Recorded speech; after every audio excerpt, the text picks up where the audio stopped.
للجميع. طبعا طلب مني اعطي محاضره عن تدخل مبكر او اكتشاف صعوبات في الجيل المبكر.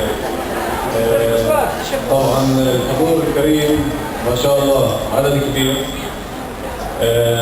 محاضره من هذا النوع طبعا هدوء اساس نقدر نوصل المعلومات قدر الامكان.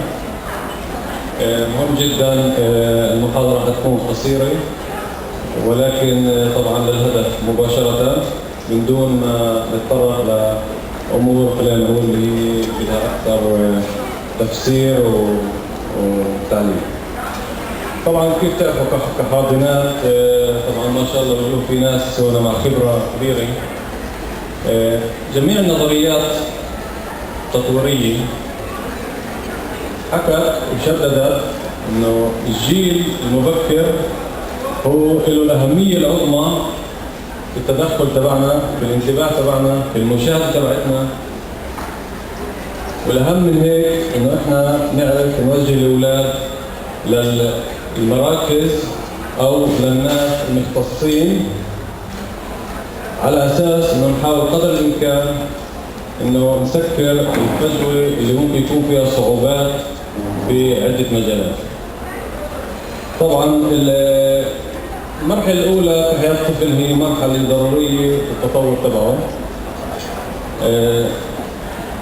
مهم جدا المتابعة من جيل صغير. لما نقول من جيل صغير احنا بنقصد من جيل يوم. المسؤولين اللي بيتابعوا واللي بيتواجدوا مع الأولاد كحضانات أهالي مهم جدا المتابعة عن كثب عن قرب.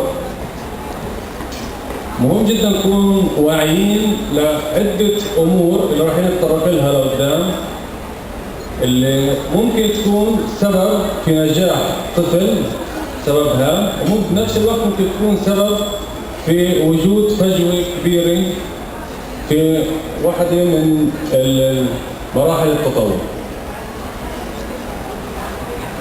معروف للجميع انه كل ما اكتشفنا مشاكل في جيل مبكر كل ما قدرنا نسيطر على المشكله او الصعوبات. وهنا بدي اكد على شغله انه في نوع من انواع المشاكل اذا اكتشفناها بجيل صغير وقمنا بالعلاج الملائم والتوجيه الملائم للناس المختصين احنا نقدر نتجنب الضرر اللي هو بيسموه نازك بالكيهاتين، الضرر اللي احنا ممكن لقدام ما يكونوش تصحيح.